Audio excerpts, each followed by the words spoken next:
You know what it is. You know who it is. It's the Sizzle here on Iron Skillet Radio, Iron Skillet Television. Iron Skillet Sports presents.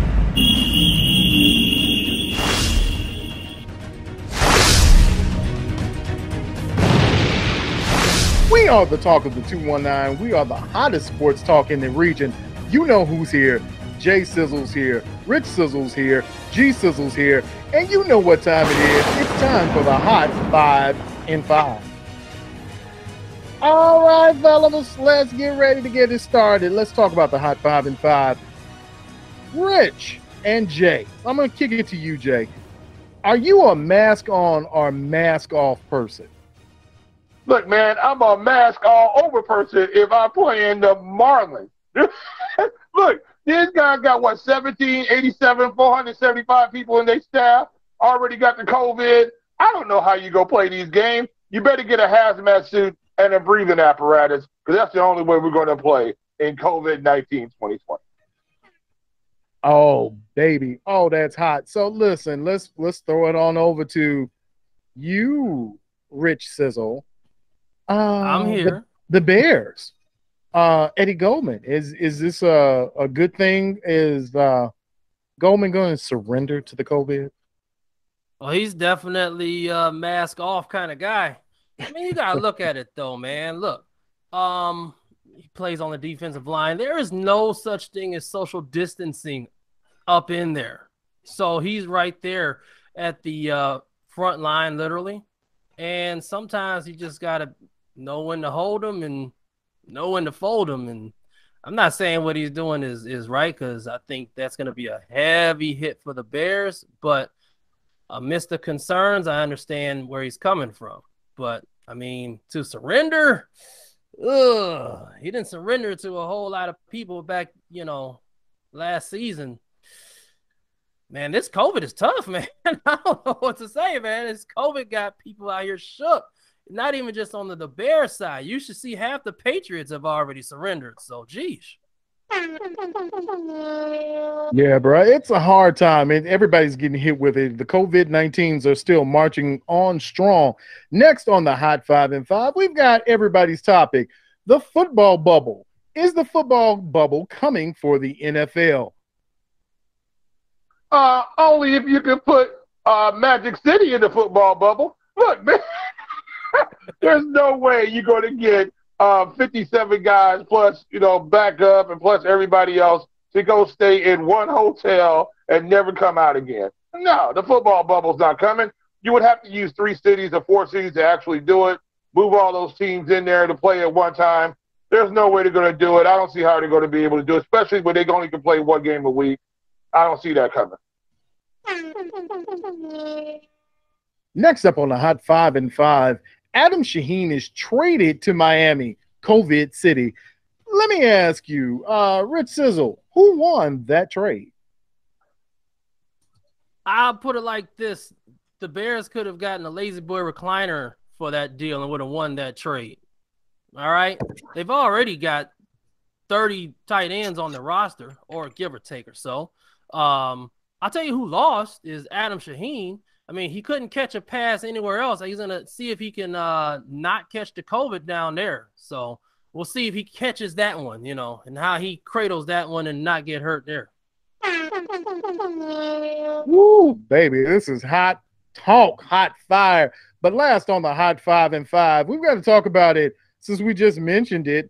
Should you be punished for not being in the bubble and going to the strip club? I mean, is that a logical answer? Should you be punished for going to the strip club?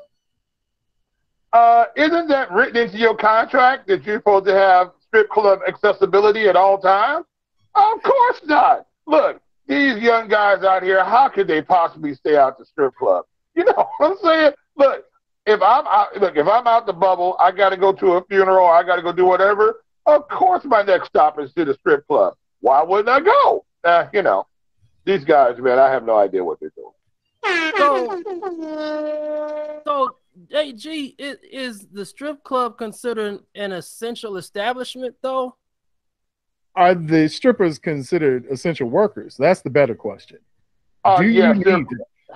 Yeah, they're essential workers because they essentially have what they have, and they haven't been able to work in a while. I believe the strippers now are walking around with change givers on their thongs that you can pay them with a $5 bill. You get change right now. They just want to work.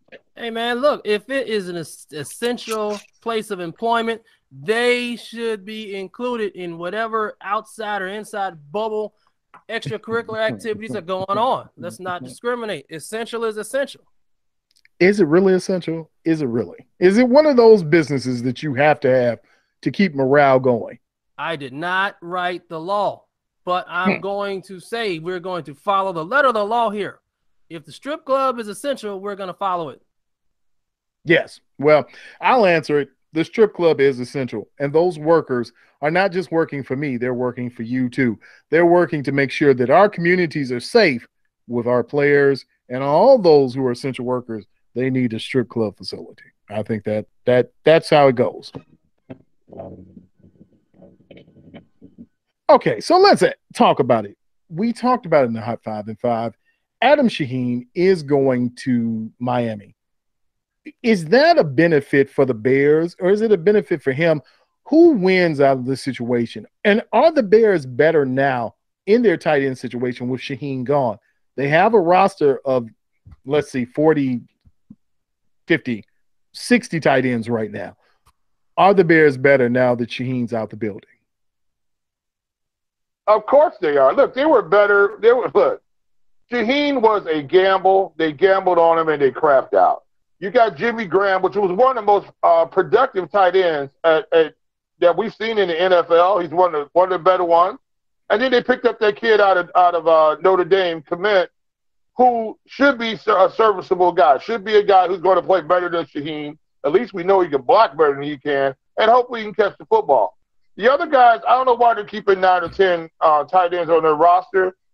Maybe they haven't figured out who can play yet. I don't know. But to go back to the original question, Shaheen just did not pan out in Chicago. This guy must be great in a pair of shorts and a T-shirt, because what he showed out there on the football field, however he got into the NFL, did not exactly translate when he was playing the game. But he must be a great physical specimen, because this guy, somebody drafted him and took him for a bag of balls and some COVID. Shaheen was drafted pretty high, if I can recall. Yeah. And of course, drafted pretty high by the Bears. And of course, that is like the pure definition of what fizzle is. If you can't call anything else a fizzle, you can definitely call Adam Shaheen the definition of fizzle. But I do think the Bears are now down to like 7 tight ends. Only 2 of them are really going to play like that. You've got the rookie Komet and maybe Jimmy Graham if he can stay healthy and viable. I mean, he's done some roller coaster fizzle and sizzle his whole career. So he was definitely sizzling New Orleans. Here and there with Seattle, all fizzle in Green Bay. We'll see if he can restore a little bit of that here in Chicago. He'll definitely be used if he's out on the field. I think so. So, I mean, I think you've got to use him. You've invested in him, and especially the large investment that you have in him. But what about Demetrius Harris? See, you still got this situation where who's your blocking tight end? Who's your receiving tight end? I don't know how they're going to run it, because we haven't seen this offense yet run with an effective tight end. So who plays what position? And that, to me, that's the biggest question. Who's going to go out there and be your wide receiver? Who's going to go and then maybe go into the slot? I don't know, because I don't know what Jimmy Graham is at this point in his career. I don't know if he is Green Bay Jimmy Graham or if he's the New Orleans Jimmy Graham. I mean, it's so much up in the air, and it still kind of leaves everything with the running back position for the Bears, the tight end, the line. It seems like there's more of a question on the offense where there isn't that question on the defense, but there's more of a question on the offense, especially with an offensive guru. So does it even matter with their tight ends? Really? Are the tight ends that integral to this offense working? No, the tight ends aren't this integral. the most integral part that the Bears need to have working is that engine they have running a quarterback that's running on 7 cylinders. Look, you got a problem at quarterback. I don't know if Nick Foles is a guy who's going to rectify this. I'm not sure if he can. I'm not even sure now. I mean, I don't know. But we've seen Mitchell Trubisky. We've seen this offense with him running it. I don't care if you had all the tight ends from the Chiefs playing with the Bears right now. If you're letting this quarterback and making sure that he's the one that has to get him the football, it's not going to matter. Everything matters about what Mitchell Trubisky does at the quarterback. If he can get the ball out on time, that's the most important thing with the Chicago Bears. Doesn't make a difference who you play in the tight end. I question the entire offense for the Bears. Like G Sizzle says, I mean, from the quarterback down, is Nick Foles gonna be that guy? Because if I recall right, Nick Foles would have one game where he'd throw 10 touchdowns and 600 yards, and he'd have another game where he'd throw 20 interceptions and fumble 6 snaps. I mean, that's just the Nick Foles that I can recall. But you look back, Tariq Cohen had a huge recession. David Montgomery was effective but not efficient, if you want to call it like that. Your only bright spot was Allen Robinson. But is he gonna maintain that effectiveness when you know you're gonna face 2 and 3 people coming at you because there's just nobody out there to compliment you? You know, and then you go back to the tight end position. Like I said, is Jimmy Graham, is this rookie going to come out there and apply some kind of pressure to the opposing backs to have them kind of scale back, or are they just going to say pin their ears back and just go for it? And it's not going to matter who the quarterback is because they're all going to be injured because they're all going to be laid out on the ground. Yeah, it's a dicey situation because you're looking at, if you're telling me your number 2 overall pick from 2017 is a quarterback who's now in a battle with a journeyman quarterback who looks more like Kyle Orton than anybody else, you're telling me now you've wasted, okay, let's go back to 2017. You wasted a first-round pick in Mitchell Trubisky. Then you wasted a second-round pick in an Adam Shaheen. And it doesn't look good. It doesn't look good that your 2 offensive cogs, the starters to your engine, are not good NFL players at this point. Now, maybe I'm wrong. Maybe I'm seeing something wrong, and it's not. Maybe I'm seeing it wrong. Maybe that's it. Maybe I'm just not seeing that Mitch is really good and that their tight end core is really good. I don't think I'm seeing that badly at all. I think it's really terrible, and I think it sucks. But you know what doesn't suck? The sizzle. That's right, baby. Because when we come back from break, you know what we're going to hit you with? We're going to talk more about the NFL. And no, we're not going to talk about the Bears, but we are going to talk about what's going to happen as the season progresses, as you get into training camp, and what's going to happen with the players who are on the field and off the field. You know what you're listening to. It's The Sizzle here on Iron Skillet Radio, Iron Skillet Television. We are the talk of the 219.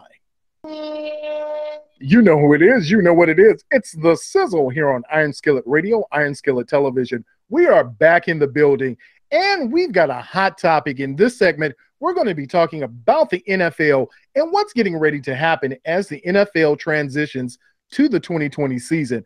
And are we ready for such a transition? So let's start it off. Rich Sizzle, let me jump in and just ask you quickly, is the NFL ready for a reboot to a reboot? Because it's not really a reboot. You're trying to start the season, but it feels like a reboot. Am I missing something? Is the NFL ready for a full season? The NFL wants to be ready. And you're right, it's not a reboot because the NFL never started. Well, yes and no, because didn't they say they postponed the preseason, so we're a little on edge about whether or not we're going to have a season. Look at the other sports and the provisions that they did. The NBA isolated their entire culture, basically, and put them in one centralized location and shut the place down like it's its own country. It's like a basketball country now, and says, hey, this is what we're going to do.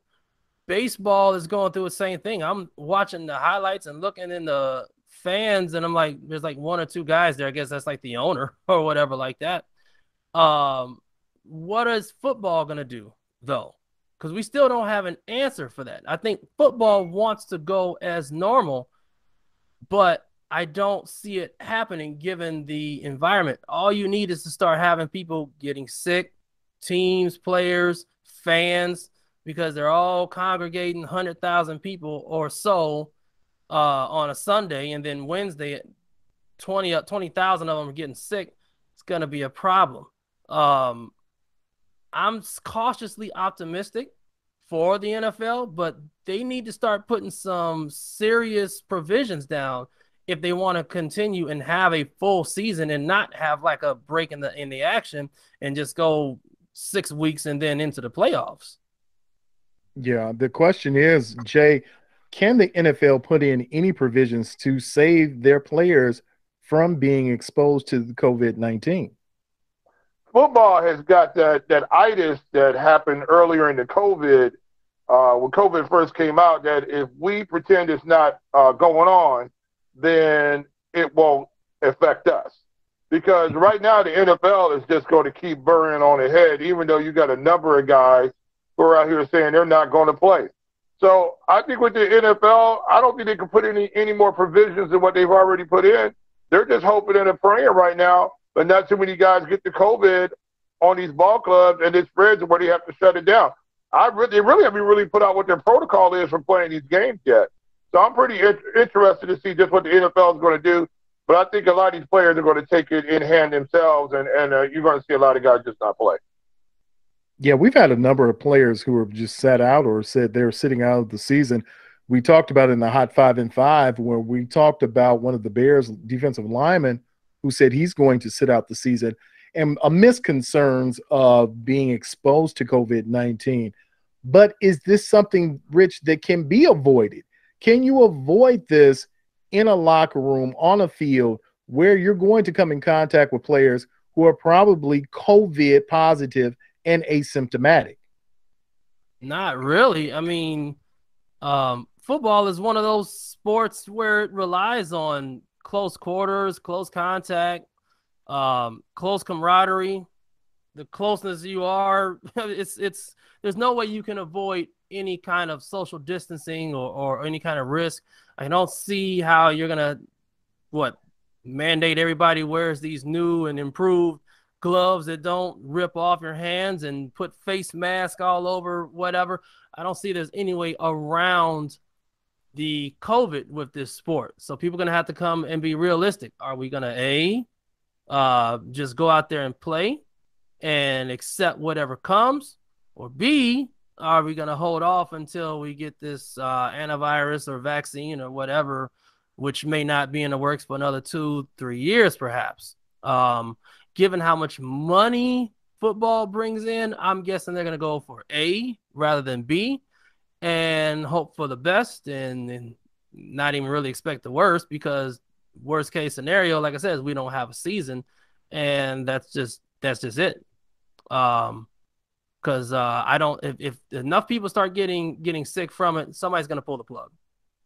Okay, so that the bigger question now is this all just finance driven? Is there any concern about players catching or contracting this disease? This is just about getting a season started and getting that engine running. If that's the case, then what is it the best case scenario when we talk about the NFL, Jay? What's the best case scenario that can happen out of the season? Well, the best case scenario that could possibly happen is that there's really not a ravaging of the COVID going through these ball clubs, and they actually get the season started and they get to play half the season or something like that. Or they might be able to make a mini playoff at the end, take the top 2 teams out of each division and play them into a playoff and make them like a little mini NBA season, an NFL season.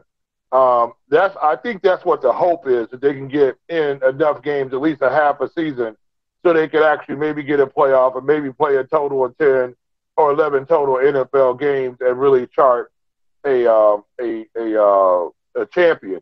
their biggest concern right now, and you're already starting to see that play out, is that they've already canceled the 2 preseason games already. So we're literally trying to keep these guys in a bubble as much as they possibly can.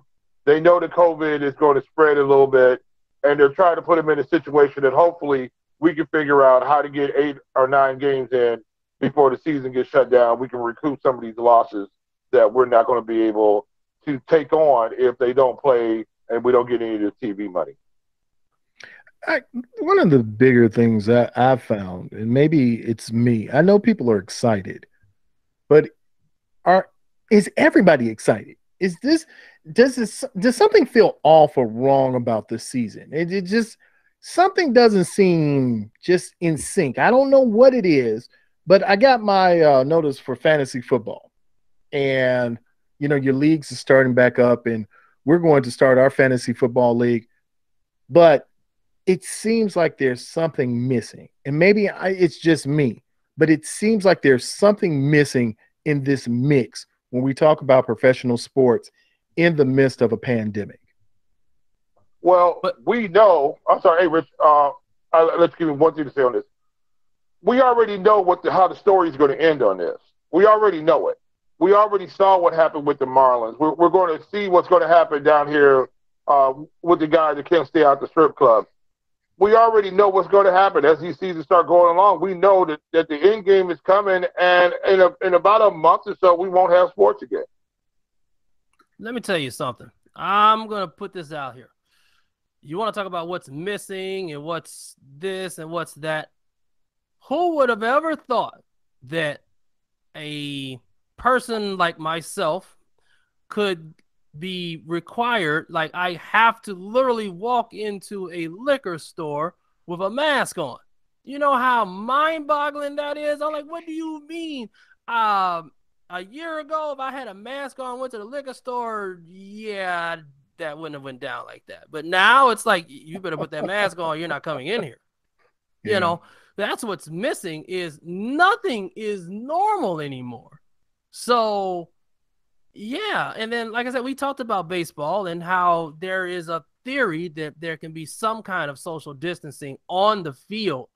There is no social distancing when it comes to football, and we're not talking about 10 or 12 guys like in basketball. We're talking about hundreds of people on that field, not even just talking about the players. I mean, you got to start talking about the athletic trainers and the coaches and the referees and all of those intangibles. There is no social distancing with this.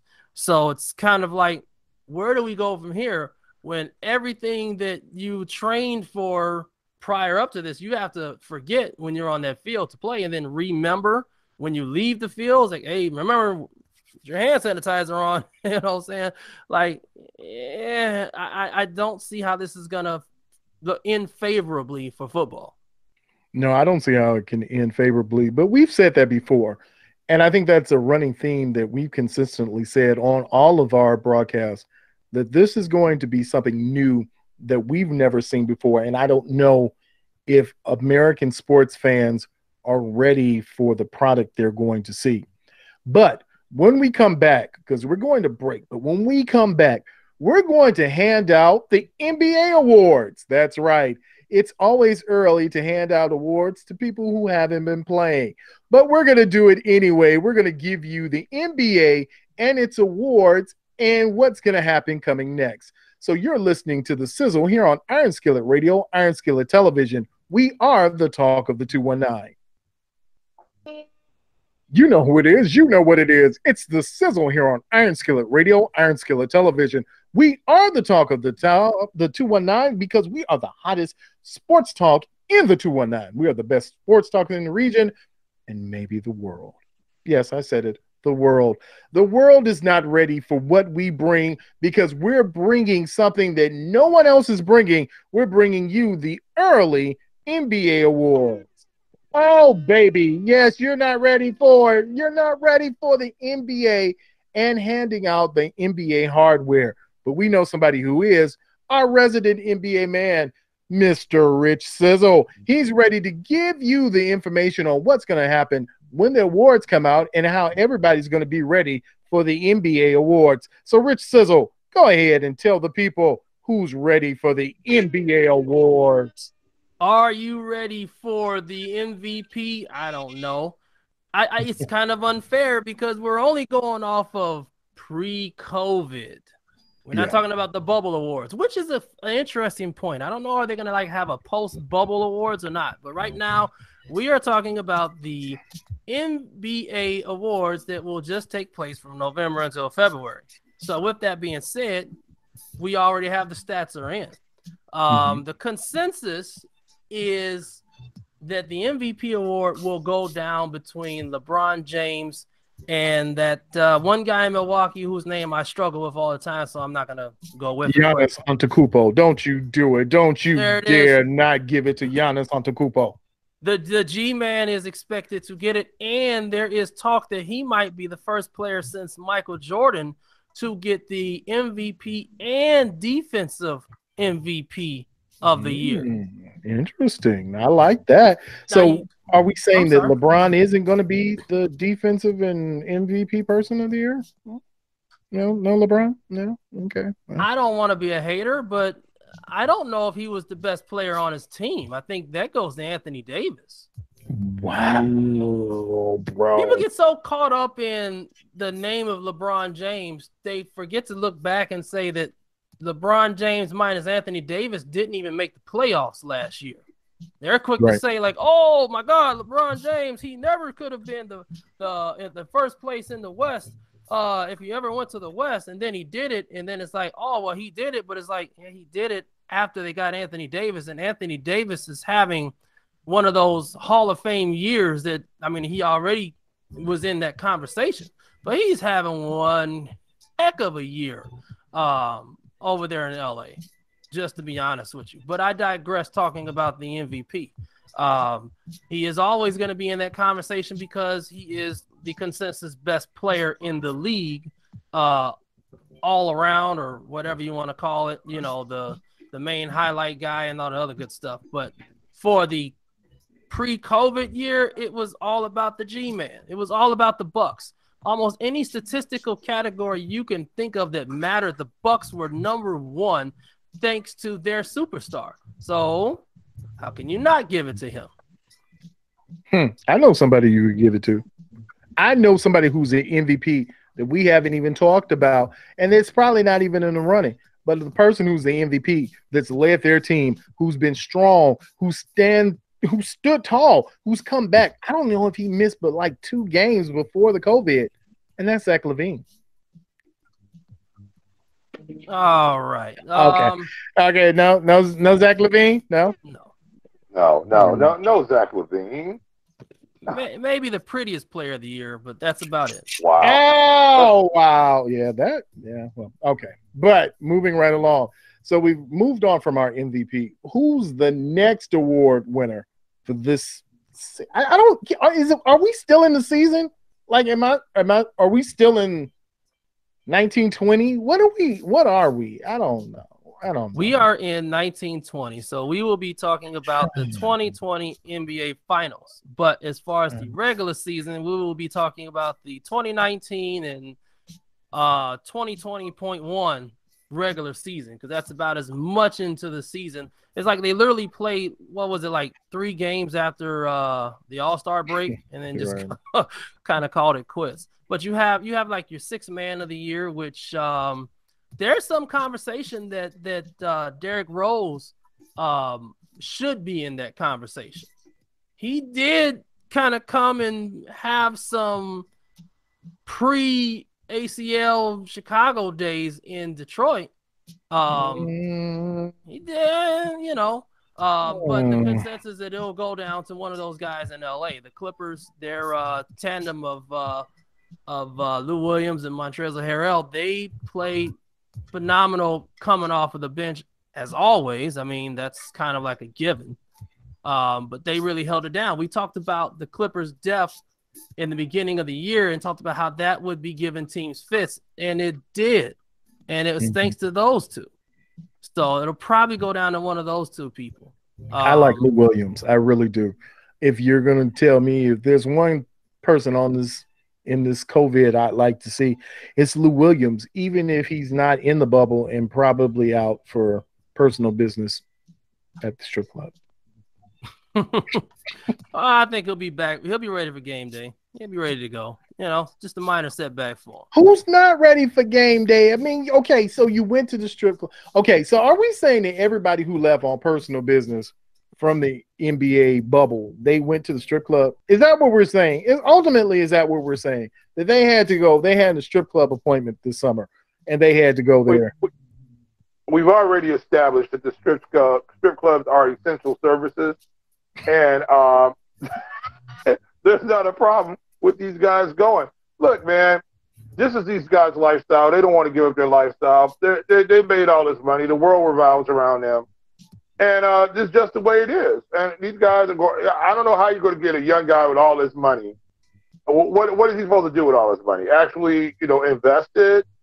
Maybe do something to serve, world hunger, anything like that? No, I might as well go out here to give it to Cinnabons or, Susie Q, whoever the next stripper is coming up on the pole right now. So, that's what these young guys do. All right. Well, with that, right, Cinnabons. That's the word for the day, Cinnabons. So, coming back to the stage is Rich Sizzle with who's next on the award train, not Cinnabons. Would be Coach of the Year, possibly, unless you want to skip that and do Defensive Player of the Year. No. Let's do Coach of the Year. Coach of the Year it is. I mean, how can you not go with Toronto's coach? They lost Kawhi Leonard, right, and figured that team would fizzle and be not even in playoff contention. And what are they, second in the East? Right. In a talented East. We're not even talking about the bum East of the LeBron James's early years. I mean, we're talking about a talented East now. And that's a phenomenal trait, in my opinion. That's who I feel like hands down should get Coach of the Year. Okay, so let's move on to Defensive Player of the Year. Who's our reigning Defensive Player of the Year for the 2019-2020 season? There's conversation, legitimate conversation, because of the statistics that the Bucks had on defense and how that was anchored by the G-Man. However, statistically, Hassan Whiteside has just as much a say so with that. He leads the league in blocks. He has over 3 blocks a game going into COVID. And he was also up there, if not, he was first or second in rebounds. But then you've also got Andre Drummond that, always going to be there in conversation. He's always a big rebounder.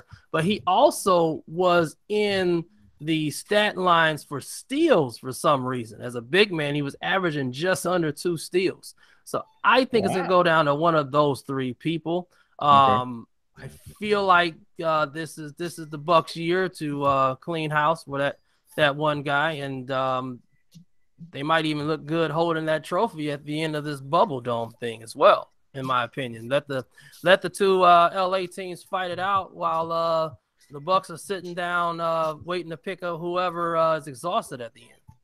Okay, so one last question before we get ready to get out of here. When we talk about awards, the biggest award is the Larry O'Brien Award. We're talking about that championship award. Is this a real championship now after the pandemic, or is this just some kind of watered down version of like a shortened season and nobody's going to remember who the champion was because there was a pandemic that was stronger than all of the teams and it just sucked? So, I mean, do we really care about who's going to be the champion this season? I don't know if we're going to really care so much being a champion as a champion, but I think this is going to be harder to win because of what the situation is, because you're going to have guys opted out in the middle of the season, because you're going to have a guy who was maybe playing in the G League, all of a sudden he's going to be brought up because your roster only has 8 players left able to play. And LeBron's going to be playing with a guy who was flipping burgers at Burger King a month ago, and now LeBron, he's playing with the Lakers. So it's going to be one of these type of situations. If they get all the way to the end to a championship, I think this is going to be one of the most memorable seasons we've ever seen, because we're going to see just how great these great players are, because I don't think all these teams are going to be able to stay intact. Could we have a really point, could we think about this? Could we have a 7th or 8th seed jump up and become a champion this season? Oh yeah, absolutely. This is anything can happen. There is no real home court advantage right now. And like I said, watch out for that Portland team that's a little bit back there in the pecking order. That's what I was thinking about was Portland. To go back to what you said, I think this is more of that finding closure way of ending this season.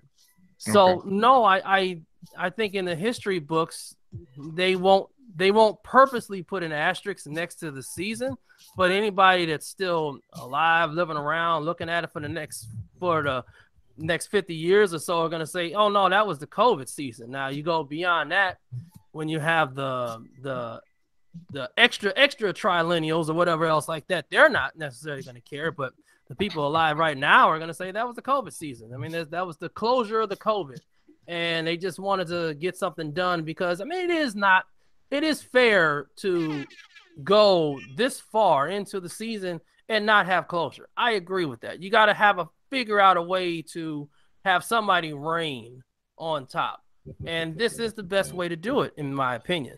But is it going to mean something above any like 82 game season? No, absolutely not. All right. So, Rich, give us a quick rundown of the awards again. Who are your top award getters right now? Giannis is going to be the heir apparent when LeBron makes his exit, and it will show this year, as of last year. He will have the coveted MVP and defensive player of the year. Your Raptors coach will be your head coach. We did not talk about most improved player, which is up for grabs. I think Siakam should get it, but I think based on kind of like the whole MVP thing and his surgence in the playoffs may kind of take him out of that conversation. But I think he should get it though. Just my opinion. What do you think? I think Siakam was injured for a good part of it. And if you had him on fantasy, let me tell you, at the beginning of the season, he was phenomenal. He was amazing.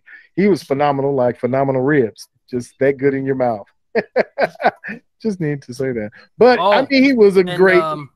Just cut you off real quick. Jay Morant, Rookie of the Year, hands down. Are you serious? You're telling me Jay Morant is better than Zion? I mean, this is the man who has a new shoe in his.